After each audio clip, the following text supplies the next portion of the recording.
Azərbaycanlıda və kasıb bir ailədə olmuşam və Allah bir qismət elədi biz olur. Mən oldum xanəndə və 45 ildir ki bu sənətdəyəm, səhnələrdəyəm və həm özümü, həm tamaşaçıları sevindirdim.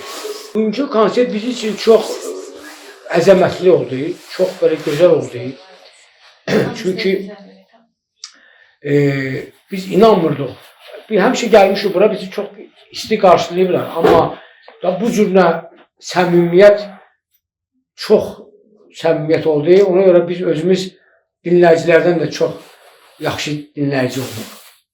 Artıq Türkiyədə, yəni Türk dilli ölkələrdə, ümumiyyətlə şərq ölkələrdə, ümumiyyətlə dünyada bizim bu musiqi hər bir yerdə, hər bir ölkədə, hər bir dünyanın hər bir yerində çox gözəl qarşılanır.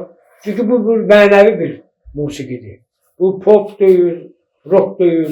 Bu bir mənəvi, kimin mənəviyyəti varsa dünyada bu musiqini sevir, dinləyir və ağlayır.